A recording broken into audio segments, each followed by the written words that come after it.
The Brother I Buried. My name is Frank Morrison, and I'm going to tell you about the greatest betrayal of my life, committed by the man I called brother. Tony Jensen and I grew up together, shared everything, built an empire from nothing. I gave him opportunities when he had none, sacrificed my comfort so he could rise, and loved him like family. He repaid me by sleeping with my wife, fathering 2 of my children, and planning my murder. But here's what Tony never understood. The man who teaches you everything knows all your weaknesses. And when that man discovers your betrayal, he doesn't just fight back. He orchestrates your complete destruction.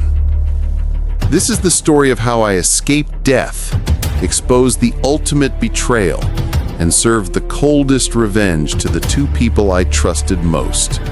Because true vengeance isn't about anger. It's about making sure they lose everything while the world watches them fall. I met Tony Jensen when we were both 7 years old on the playground of Lincoln Elementary School in Detroit.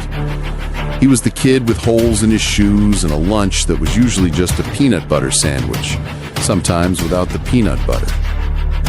I was the kid whose dad worked double shifts at the Ford plant and whose mom cleaned houses, but we always had enough. I saw 3 bigger kids surrounding Tony by the swings, mocking his torn jacket. Without thinking, I walked over and stood beside him. "Leave him alone," I said. The biggest kid, Marcus something, pushed me. "Or what?" "Or I'll tell Mrs. Patterson you're the one who broke her classroom window." I didn't know if he'd done it, but the look on his face told me I'd guessed right. They left. Tony looked at me with tears in his eyes and said 4 words that would define the next 30 years of my life. "You're my brother now." And I believed him. From that day forward, Tony and I were inseparable. We did everything together: homework, basketball, getting into trouble, getting out of it. My parents practically adopted him. My mom would pack extra food in my lunch because she knew Tony's family was struggling. My dad would slip Tony money for school supplies, telling him it was payment for helping Frank with his math homework, even though Tony was terrible at math. Tony's home life was rough. His father had left when he was 5. His mother, Linda, worked 3 jobs just to keep them in their rundown apartment. She loved Tony fiercely, but there was never enough. Not enough money, not enough time, not enough hope. I had what Tony didn't: stability. My family wasn't rich, far from it, but we were solid. We had food, heat in the winter, and parents who showed up. Tony had survival. So I shared everything. My home became his home. My dreams became his dreams. When I talked about going to college, I always said we. When I imagined the future, Tony was always in it. We graduated high school together. Tony with a 3.8 GPA despite everything, me with a 3.6. We'd both gotten into Wayne State University. I'd gotten a partial scholarship and my parents had been saving. We were going to room together, study business, build something together. Then, reality hit. 2 weeks before freshman orientation, Tony came to my house. I knew something was wrong the moment I saw his face. "I can't go," he said, sitting on my porch steps. "My mom, she can't afford it. Even with financial aid, there's still tuition, books, housing. She's already drowning in bills. I can't ask her for more." "What about loans?" "Frank, she's already in debt up to her neck. I can't add to that. I'll get a job, save up, maybe go in a few years." "No," I sat beside him. "That's not happening. We go together or we don't go at all." "Don't be stupid. You have your chance." "Listen to me." I grabbed his shoulder. "You're my brother. Brothers don't leave each other behind. We're going to figure this out." That night I couldn't sleep. I kept thinking about Tony's face, about the resignation in his voice, about how unfair it was that intelligence and hard work weren't enough if you were poor. The next morning I made a decision. I sat Tony down in my bedroom and told him my plan. "I'm going to get you to college. I don't care what it takes. Frank, I'm not asking. I'm telling you, this is happening. Over the next 2 weeks, I became a man on a mission. I applied for every scholarship I could find for Tony, academic, need-based, minority scholarships, local business grants. I wrote essays on his behalf, forged recommendation letters when necessary, called organizations directly to plead his case. I spent 16 hours a day on this. My parents thought I was preparing for my own college. Tony didn't know half of what I was doing. And then, miracle of miracles, it worked. The Carver Foundation, a nonprofit supporting underprivileged students, agreed to sponsor Tony. Full tuition, books, and a housing stipend. Everything he needed. I called him immediately. Tony, I got you into college. Silence on the line. Then he, what? The Carver Foundation. They're covering everything. You're coming with me to Wayne State University. More silence. Then I heard him crying. Frank, how did you... Doesn't matter, but there's one problem. What? The stipend covers housing, but it won't be enough for food and daily expenses. You'll need spending money to survive 4 years. His voice went flat. Then I still can't go. Wait, I have an idea. My mind was racing. My parents give me $400 a month for expenses. What if we use that money to start a business? A business, Frank? We're 18. Listen, we take my $400, buy groceries and daily essentials in bulk, soap, shampoo, snacks, ramen, whatever college students need. We sell it in the dorms at a small markup. Students are lazy and broke. They'll pay for convenience. We start small, reinvest the profits, grow it. Within a few months, we'll be making enough to cover both our expenses. That's insane. That's brilliant. It'll be tough at first. I'll basically be broke. But if we're consistent, if we work our asses off, we can make this work. We can both survive college and maybe build something real. Another long silence. You do that for me? Live on nothing so I can eat? You're my brother, Tony. Of course I would. He agreed. That's how TruSupply was born, in a dorm room at Wayne State University, with $400 in startup capital and 2 kids who didn't know what they were doing. The first semester was brutal. We'd wake at 5 a.m., drive to wholesale stores, load up my beat-up Honda Civic with supplies, then haul everything to campus. We'd spend our lunch hours going door to door in the dorms, selling soap and ramen out of backpacks. Students laughed at us, called us the grocery boys. But slowly it worked. Students realized we were cheaper than campus stores and more convenient than leaving campus. We made $200 profit the first month, $400 the second. By third month, we were making $800. We reinvested everything, bought more inventory, expanded our product line. By sophomore year, we'd hired 5 other students to help with deliveries. By junior year, we were operating in 3 dorms and clearing $3,000 monthly in profit. By senior year, we had 12 employees and were making $8,000 a month. We'd expanded beyond dorms to off-campus housing. We had a website, a real inventory system.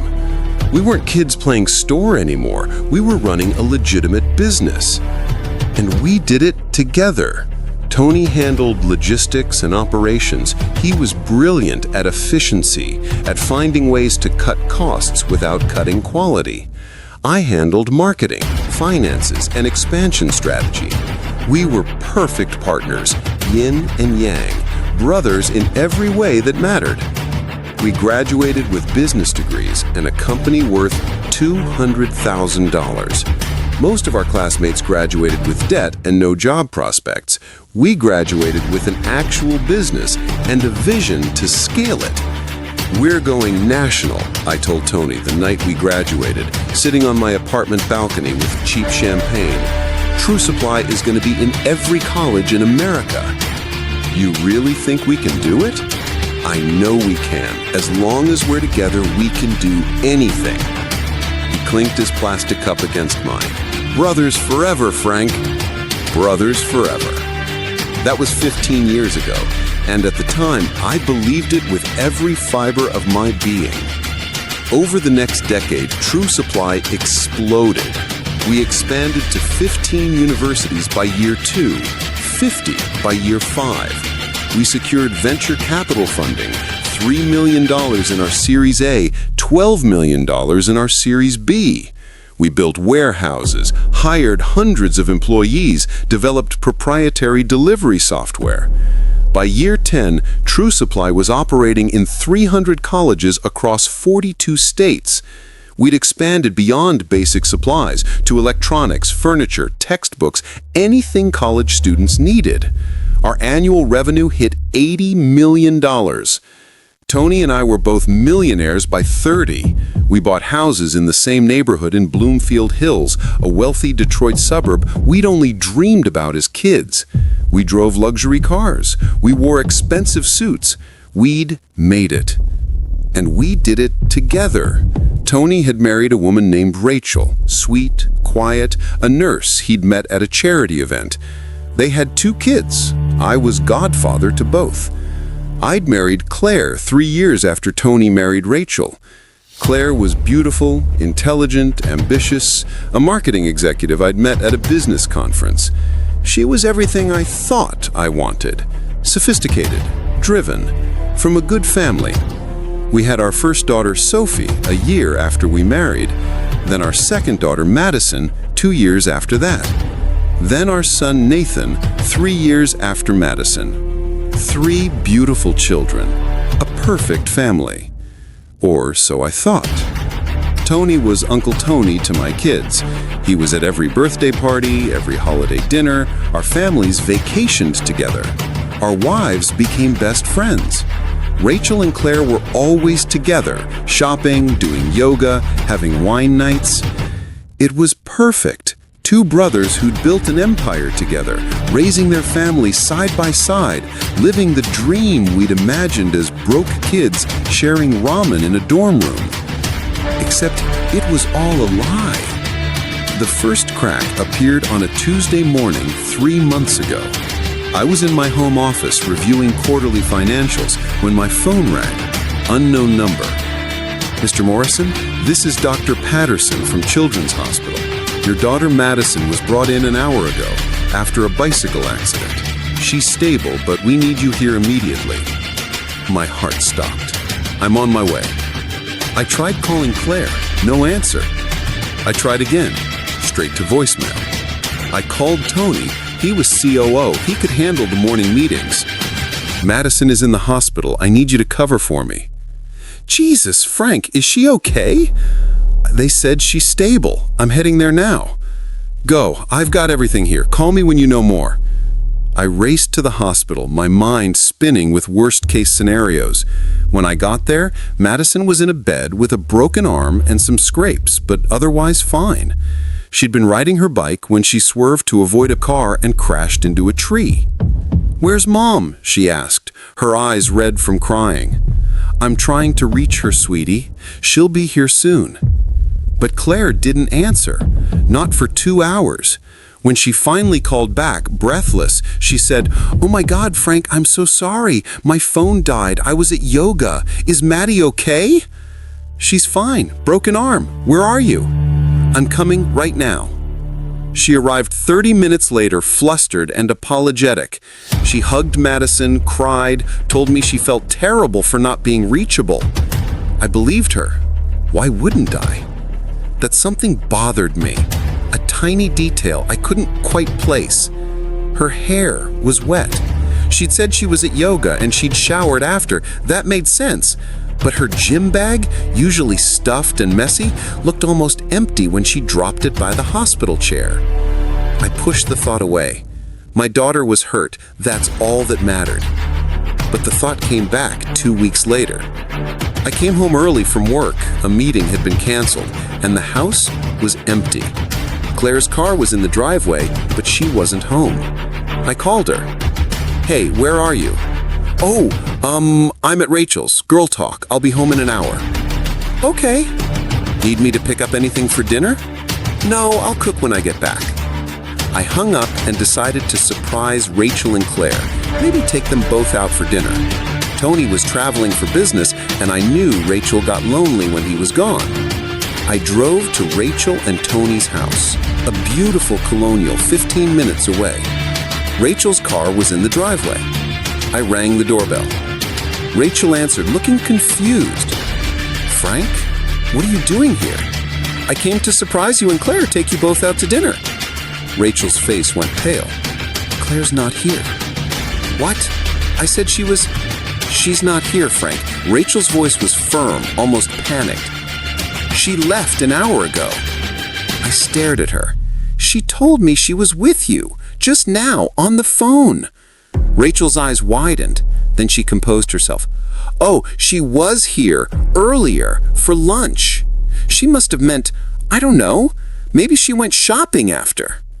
Yeah, maybe. But my gut told me something was very wrong. I went home. Claire arrived 45 minutes later, cheerful, carrying shopping bags. "Thought I'd grab a few things," she said, kissing my cheek. "How was Rachel's?" "Good, we had a nice lunch. You know how she gets when Tony travels, needs the company." Right. That night, I couldn't sleep. Something was off. Claire had lied about being at Rachel's. Rachel had covered for her. Why? I started paying attention, really paying attention. Claire started going to yoga 4 times a week instead of 2. She was on her phone constantly, but would turn it face down when I entered the room. She started wearing nicer lingerie I didn't remember buying her. She'd come home from errands with no purchases. And then there were the little things. She'd mention restaurants she'd heard about that sounded suspiciously like she'd seen them. She'd reference movies she'd read about that sounded suspiciously like she'd seen them. She'd shower immediately when she got home, even from yoga. I wanted to be wrong, desperately wanted to be wrong. But I'm not stupid. I know what cheating looks like. I hired a private investigator. His name was Marcus Reed, former Detroit PD, now running his own firm. I told him everything. I need to know if my wife is having an affair, and if she is, I need to know who. "Mr. Morrison, are you sure you want to know? Sometimes ignorance." I need to know. Marcus started following Claire. 2 weeks later, he called me to his office. "You should sit down for this." He opened a folder and pushed photos across his desk. Photos of Claire with Tony entering a hotel, the Townsend Hotel in Birmingham at 2 p.m. on a Wednesday, kissing in the parking garage, leaving the hotel 3 hours later. I stared at the photos, my world tilting. How long? I've been following her for 2 weeks. This is the 3rd time they've met at this hotel. Based on the pattern, I'd estimate this has been going on for at least 6 months, probably longer. My brother, my fucking brother. The man I'd sacrificed for, the man I'd built everything with, was fucking my wife. "There's more," Marcus said quietly. "I did some digging, financial records. They've been careful, but not careful enough. Tony's been renting an apartment in Royal Oak under an LLC. He and your wife have been meeting there regularly for at least 2 years. 2 years. 2 years! "I need everything," I said, my voice hollow. "Every meeting, every location, every transaction, everything. Mr. Morrison, everything." Over the next month, Marcus built an airtight case. Photos, video surveillance, financial records, testimony from hotel staff who recognized them. Tony and Claire had been having an affair for at least 3 years, possibly longer. But it got worse, so much worse. I couldn't confront them yet. I needed to understand the full scope.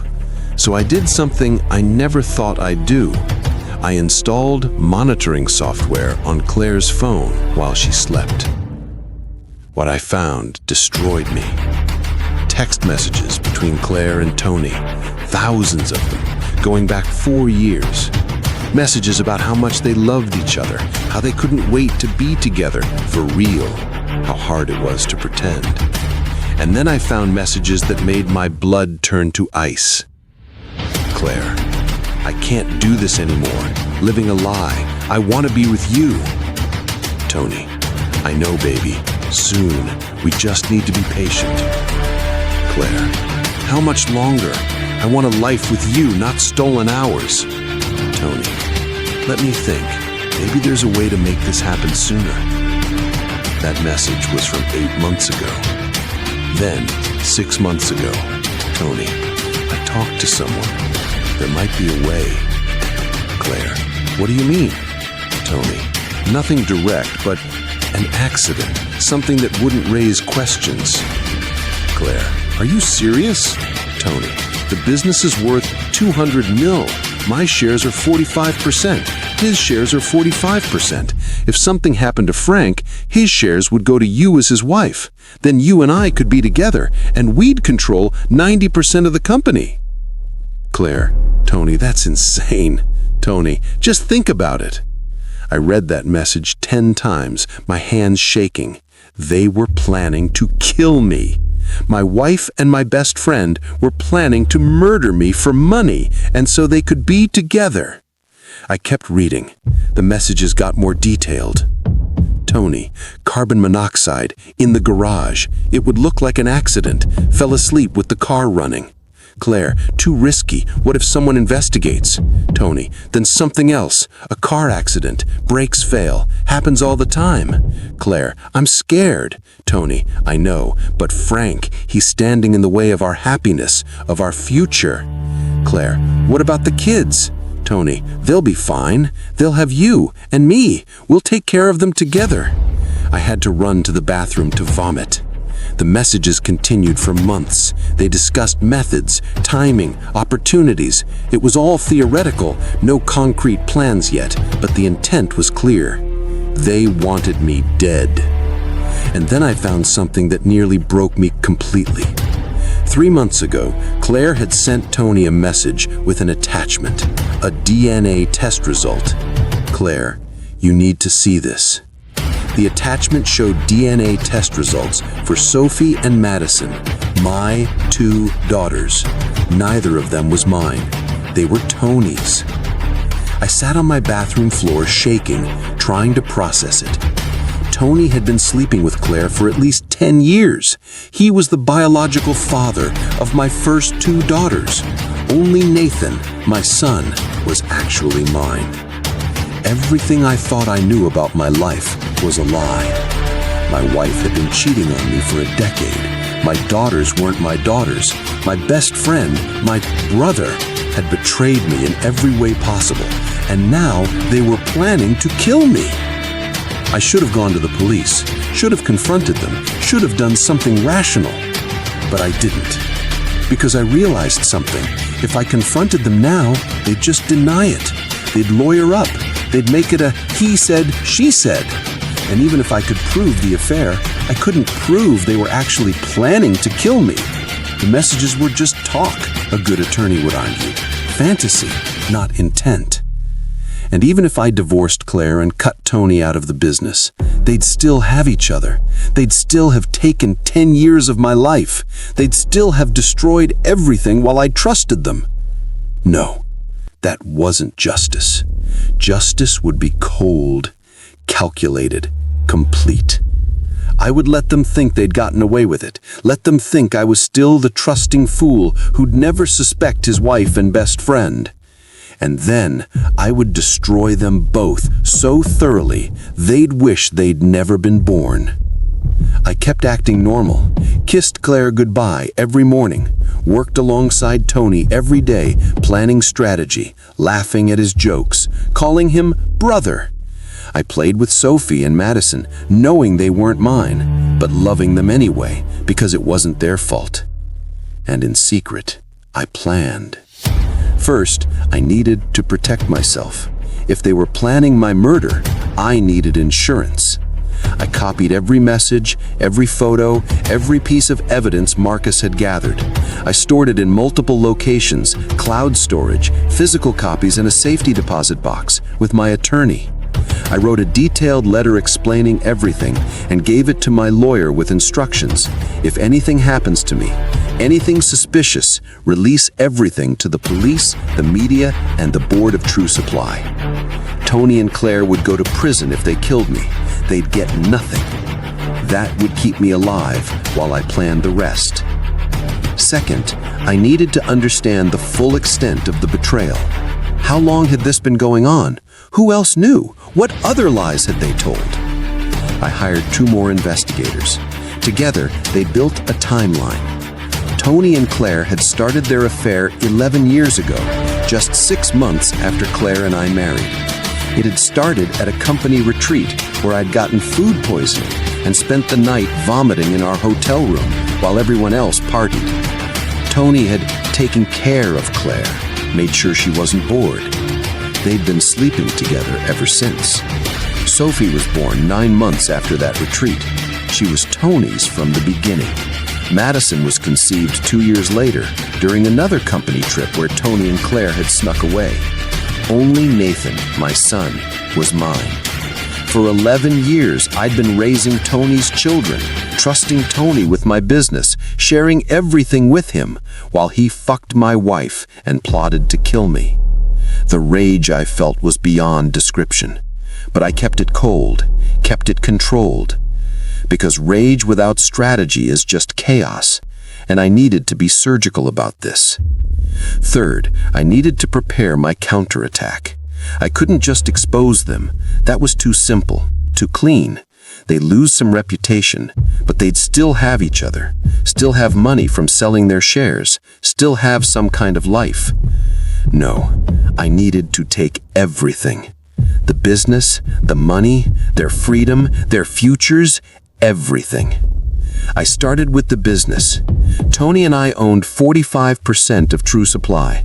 The remaining 10% was divided among early investors and key employees. Over the next 2 months, I quietly approached every minority shareholder. I offered to buy their shares at 30% above market value. Most sold immediately.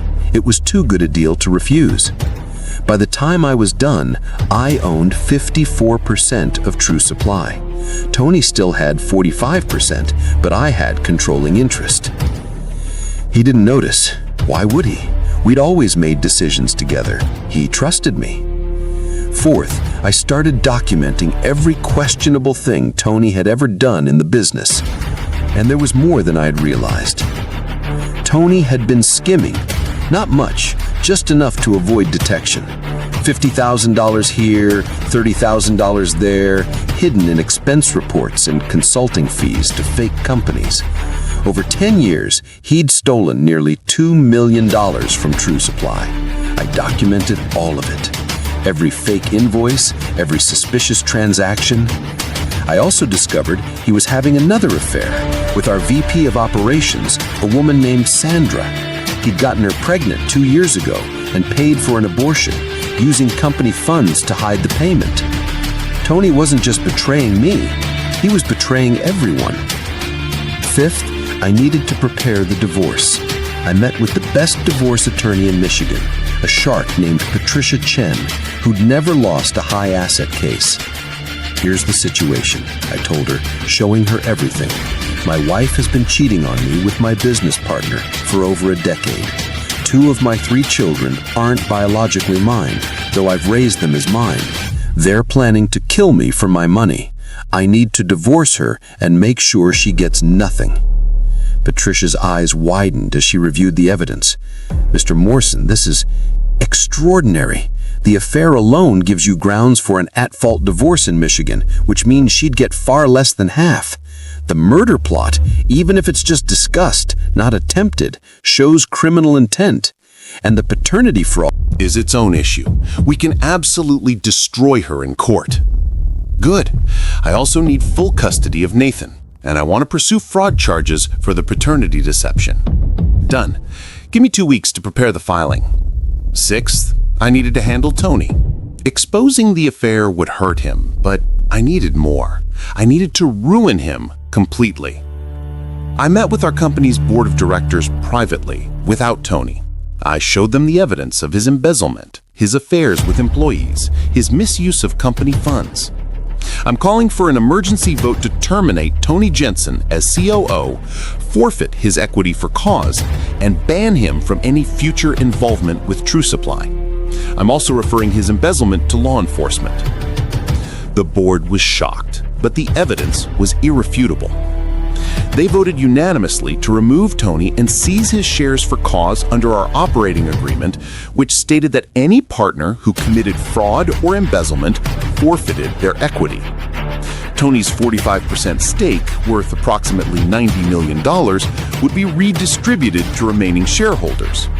As the majority shareholder, most would come to me.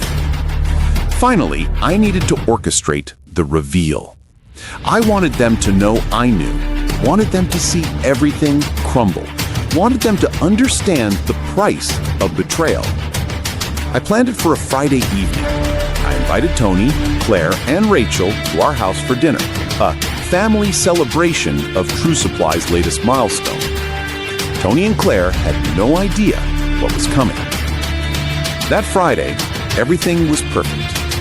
I'd cooked Claire's favorite meal, opened expensive wine. The kids were at my parents' house for the weekend. Tony arrived first, all smiles.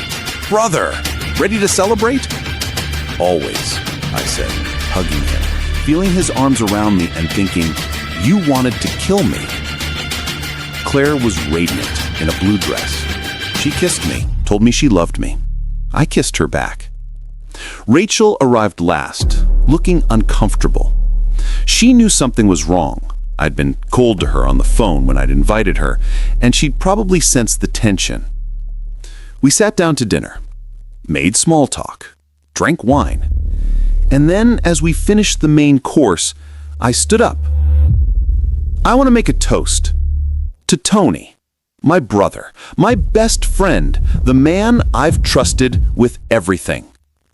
Tony raised his glass, grinning. "To brothers. To brothers." I agreed. "Tony, do you remember that day in 3rd grade when I stopped those kids from beating you up?" His smile faltered slightly. "Of course." "Do you remember what you said to me?" "You said, 'You're my brother now.' And I believed you. For 30 years, I believed you." The room went silent. "Frank," Tony started. I cut him off. "I paid for your college education. I sacrificed my own comfort so you could succeed. I brought you into my business. I made you rich. I trusted you with everything. My company, my family, my life." Claire's face had gone white. "And you repaid me by fucking my wife for 11 years, fathering 2 of my children, stealing from our company, and planning to murder me." Tony stood up so fast his chair fell backward. "What the fuck are you?" "Sit down, Tony." My voice was ice. Something in my tone made him sit. I pulled out a folder and began placing items on the table. Photos of Tony and Claire at hotels. Printouts of their text messages. DNA test results showing Sophie and Madison weren't mine. Financial records showing Tony's embezzlement. "I know everything," I said quietly. "Every hotel, every lie, every stolen dollar, every message where you discussed killing me." Claire started crying. "Frank, There's nothing to explain, Claire. It's all here, documented, irrefutable." Tony's face had gone from shocked to calculated. "Frank, those messages, they were just talk, fantasy. We never actually planned my murder," I finished. "Maybe not fully, but you discussed it multiple times. Debated methods, timing. That's conspiracy to commit murder, Tony. That's 25 years to life." Rachel gasped. "Tony, what is he talking about?" Tony ignored her, his eyes locked on mine. "You can't prove..." I already have. I've given everything to the police. They're waiting for my signal to make arrests. But I wanted to do this first. Wanted you both to see what you've lost. I turned to Claire. I filed for divorce 3 days ago. You'll be served Monday. I'm pursuing an at-fault divorce based on adultery and fraud. You'll get nothing. No alimony, no property settlement, nothing. I'm also filing criminal charges for paternity fraud and conspiracy. And I'm getting full custody of Nathan. You can't take my son, Claire screamed. Your son? I laughed bitterly. Nathan is the only child that's actually mine. Sophie and Madison, they're Tony's. So no, Claire, Nathan is my son. And you'll be lucky if you get supervised visitation after you're convicted. I turned to Tony. As for you, brother, the board voted yesterday to terminate you as COO, seize your equity for cause due to embezzlement, and ban you from any future involvement with TruSupply. Your 45% stake, $90 million, is gone. You're also being charged with embezzlement, fraud, and conspiracy to commit murder. Tony's face crumbled. Frank, please! I also took the liberty of informing Rachel about everything. Rachel, would you like to tell Tony your news? Rachel stood up, tears streaming down her face. I filed for divorce this morning, and I'm taking the kids. You'll never see them without a court order, you piece of shit. Tony looked between us, panicking. Frank, I can fix this. Let me explain. There's nothing to explain. You made your choices. Now you live with the consequences. I pulled out my phone and sent a single text message to Detective Morris at Detroit PD. Now, the police are on their way. They'll be arresting you both within an hour. Conspiracy to commit murder, fraud, embezzlement. You'll both be out on bail eventually, but by then, your lives will be over. Claire lunged at me, screaming, clawing. Tony grabbed her, held her back. You bastard, she shrieked. I gave you 11 years. I gave you lies. I gave you betrayal. I gave you children that weren't mine while planning my death. I gave you nothing, Claire. Tony's voice was quiet now, broken. Frank, I'm sorry. You never meant to get caught. That's all you're sorry about. The doorbell rang. The police. As officers led Tony and Claire in handcuffs, I stood in my dining room with Rachel, watching the people I'd loved most being destroyed by their own choices. Rachel looked at me. What about Sophie and Madison? They're Tony's biological daughters, but they're my daughters, I said firmly. Biology doesn't matter. I raised them. I love them. I'm keeping them if you and Tony allow it legally. They're innocent in this. Rachel nodded, crying. Okay, we'll work it out. They shouldn't suffer for their parents' sins. That night, I sat alone in my house, surrounded by the ruins of my life, and felt nothing. No satisfaction, no triumph, just emptiness. But the revenge wasn't over. Over the next 6 months, everything unfolded exactly as I'd planned. Tony was convicted of embezzlement and fraud. The murder conspiracy charges were dropped due to insufficient evidence of intent, but the financial crimes were ironclad. He got 8 years in prison. Claire was convicted of fraud and conspiracy. She got 6 years. The divorce was finalized. Claire got nothing. No alimony, no property, no assets. I got full custody of Nathan and legal custody of Sophie and Madison, with Rachel's cooperation. She understood they were better off with me than in foster care while their biological parents were in prison. Tony's 45% stake in TruSupply was redistributed. I ended up with 68% ownership. The company was now entirely mine. But I wasn't done. While Tony and Claire were in prison, I expanded TruSupply aggressively. We went from 300 colleges to 800 colleges. We expanded internationally, Canada, UK, Australia. We diversified into corporate supply services, not just colleges. By the end of year 2, TruSupply's valuation hit $500 million. My 68% stake was worth $340 million. I'd built an empire on the ashes of Tony's betrayal. But the coldest part of my revenge, the part that would haunt Tony forever, I didn't just take his business. I took his legacy. I renamed the company Morrison Industries. I erased the TruSupply brand, the brand that we'd built together, The name that represented our brotherhood, and replaced it with my name alone. Every trace of Tony Jensen was removed from the company history. The official story became Morrison Industries was founded by Frank Morrison, a visionary entrepreneur who revolutionized campus supply services. Tony's name didn't appear anywhere. Not in company literature, not in press releases, not in the history section of our website. I erased him from existence. Every college campus where we'd once been known as the two friends who built something from nothing now only knew my name. Every business article that had once praised the dynamic duo of Morrison and Jensen was updated to focus solely on my leadership. I made sure Tony knew. I had someone send him copies of the new branding materials in prison. The Forbes article, titled Frank Morrison, the lone wolf who built a $500 million empire. The Business Week cover story about my solo journey from poverty to success.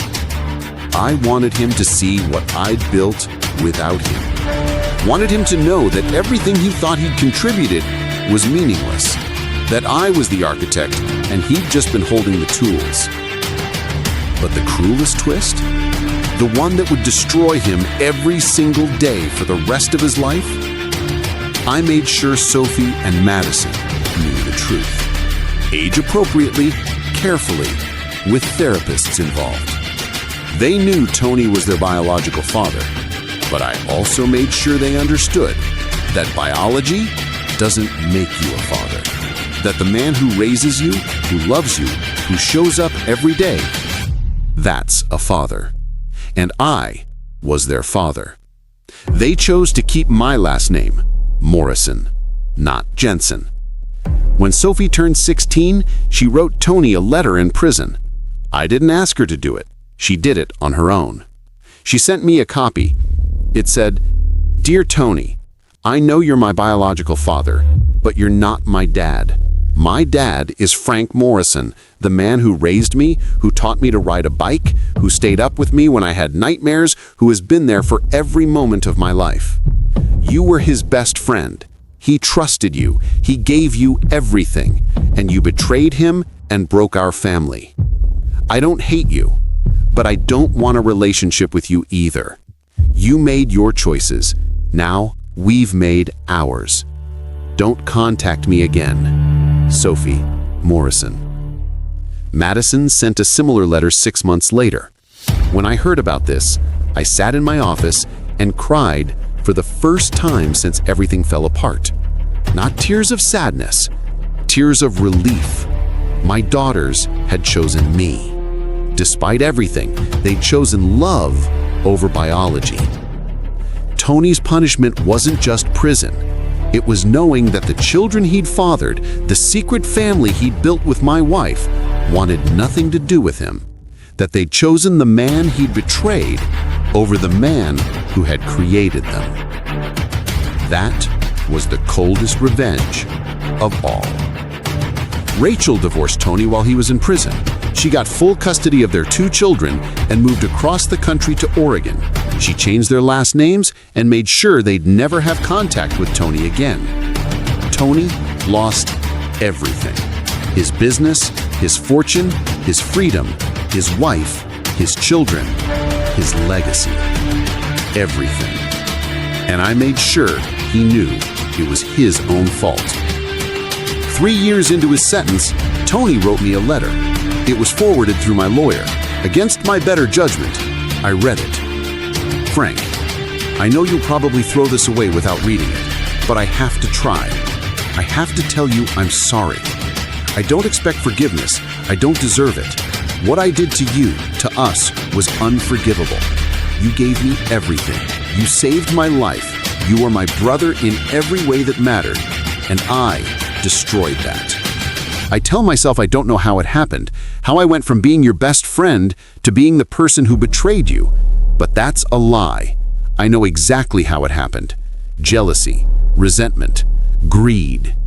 You were always better than me, Frank. Smarter, stronger, more honorable. And instead of being grateful for everything you gave me, I resented it. I resented that I needed you, that I owed you, that I'd never have succeeded without you. So I took the one thing you had that I could reach, your wife, your family. It made me feel powerful, like I'd taken something from you for once, instead of always being the one who received. But I didn't take anything from you.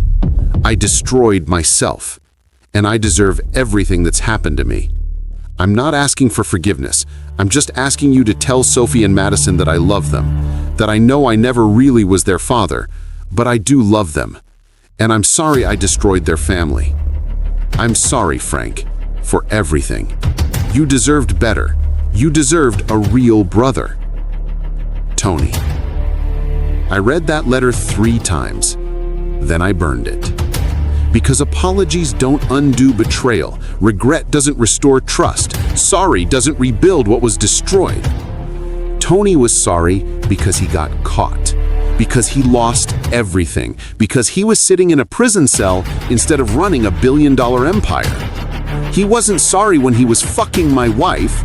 He wasn't sorry when he was plotting my murder. He wasn't sorry when he was stealing from our company. He was sorry now because he'd lost the game. Because I'd beaten him. Because the consequences had finally arrived. And that's not real remorse. That's just regret at being outplayed. I never responded to his letter, never contacted him, never acknowledged his existence again.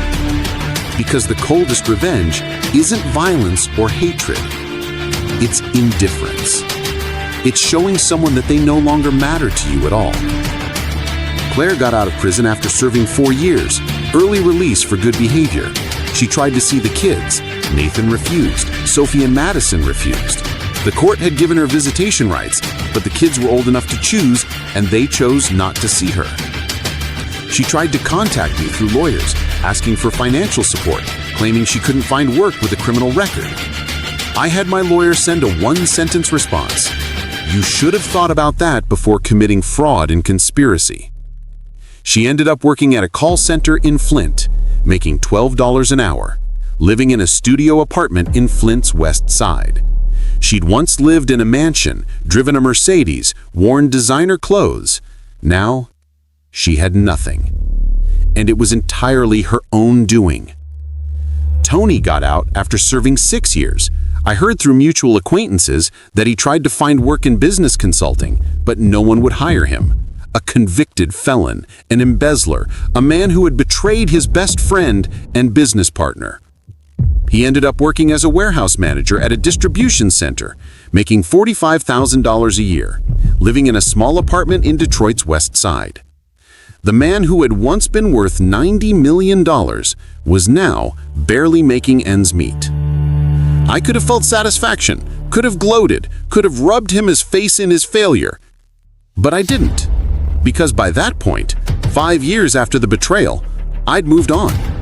Morrison Industries was worth $800 million. I'd remarried a wonderful woman named Jennifer who was kind, honest, and loved my children. Nathan was in college, studying business, planning to join the family company. Sophie was in high school, brilliant and driven. Madison was thriving in middle school. I had a life, a real life, a good life. Tony and Claire were just footnotes in my history. Cautionary tales I'd tell my children about trust and betrayal. The best revenge, I'd learned, wasn't destroying them. They'd destroyed themselves.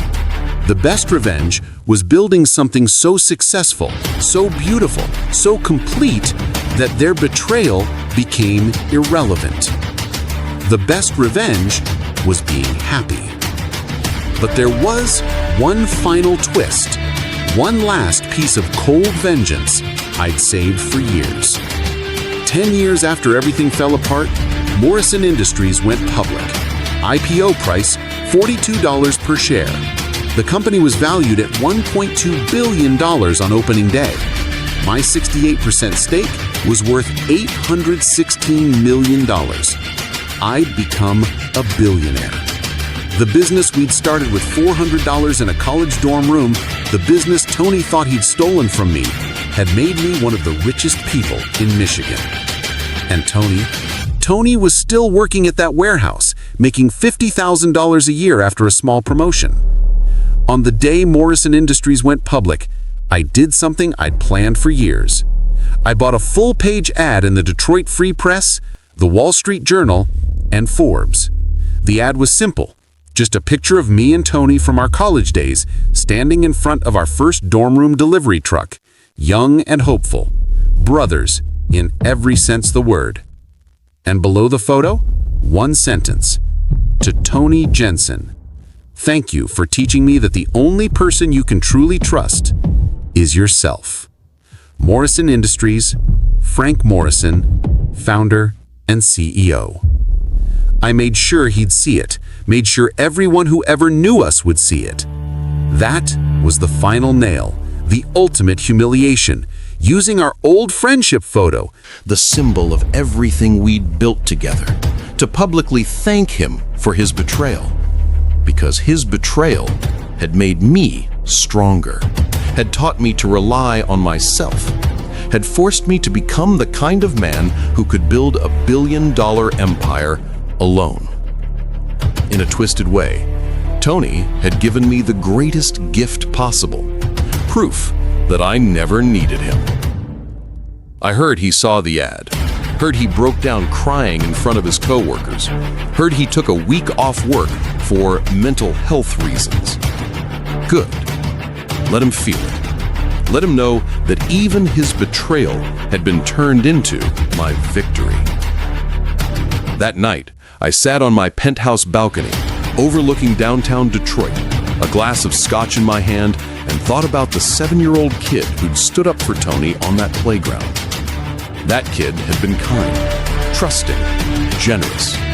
He believed in loyalty and brotherhood and doing right by people you loved. Tony had killed that kid. But in his place had risen someone stronger, someone who understood that kindness without boundaries is weakness, that trust without verification is foolishness, that loyalty to those who don't deserve it is self-destruction. I'd learned the hardest lesson a person can learn. Some people will take everything you give them and still want more. Some people will smile to your face while plotting your destruction. Some people are incapable of loyalty, incapable of gratitude, incapable of honor. And the only way to protect yourself from those people is to be smarter, colder, and more strategic than they are. Tony had wanted to play games. He'd wanted to betray me, steal from me, destroy me. So I'd played the game better, played it colder, played it smarter, and I'd won. Not just won, I'd dominated. I'd taken everything he thought he'd stolen and built something 10 times greater. I'd raised his children better than he ever could have. I'd created a legacy that would last generations. And he was nothing. A cautionary tale, a name that only appeared in articles about corporate fraud and betrayal.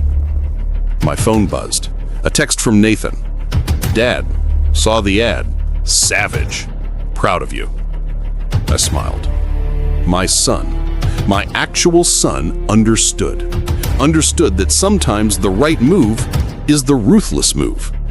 That protecting yourself and your family sometimes requires calculated coldness. I texted back.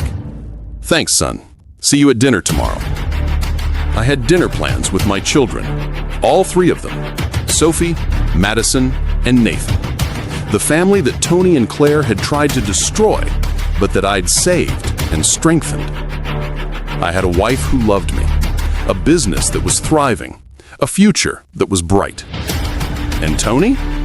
Tony had a warehouse job and regrets. That's what cold revenge looks like. It's not hot anger or violent retribution. It's patient planning, strategic execution, absolute victory. It's making sure that when your enemy finally understands what you've done, they're powerless to do anything about it. It's building your empire on the ashes of their betrayal and making sure they watch it rise while they fall. It's winning so completely that they can't even hate you for it. They can only hate themselves for giving you the opportunity. As I sat there on my balcony, looking out at the city I'd conquered, I raised my glass in a final toast. To Tony Jensen, the brother I buried, the betrayer who'd made me stronger, the fool who thought he could destroy me. Thank you for teaching me that true power comes not from who you trust, but from who you become when that trust is shattered. Thank you for showing me that the greatest revenge is success. Thank you for proving that in the end, honor and strategy will always defeat greed and betrayal. I drank my scotch and smiled, because vengeance served cold tastes like victory. And victory tastes like $1 billion and a life well lived while your enemies rot in the ruins of their own making. The end. Or rather, not the end, just the beginning of the rest of my life. A life without Tony, a life without Claire, a life where I was the master of my own destiny, the architect of my own empire, the man who'd risen from betrayal stronger than ever. That's the true meaning of cold revenge. Not destroying your enemies, but succeeding so completely that destroying them becomes unnecessary. They destroy themselves while you build empires. And that, I'd learned, is the coldest revenge of all.